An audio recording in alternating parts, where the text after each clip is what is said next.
Defence day of Pakistan 1965 की जंग का वाकया पेश करने जा रहे हैं, जिसमें भारत ने मुसलमानों पर हमला कर दिया और मुसलमान कम असली और कम आदमियों के साथ मैदान में आ गए, जिसकी वजह से भारत ने मुसलमान पर बहुत जुल्म और सितम की है। इसकी वजह से मुसलमान भी मैदान में आ गए और सीधा पलाई दीवार बनकर खड़े हो गए, जिसकी वजह से हमने भारत को एक यादगार शिकस्त दी। आज हम इस वाकये की मंजरकशी कर रहे हैं।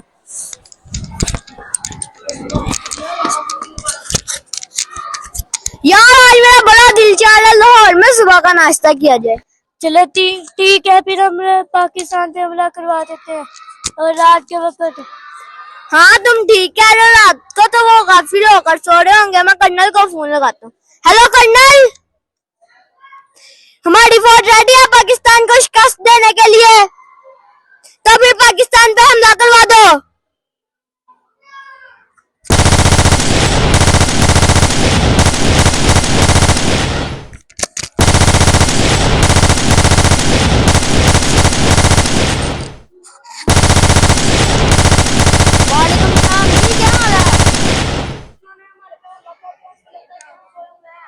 जिंदा को मैं कभी सोया नहीं करती। आज हम उन्हें के जान इकट्ठे करेंगे, आज हम उन्हें मुंह तोड़ जवाब देंगे। मैं आ रहा हूँ।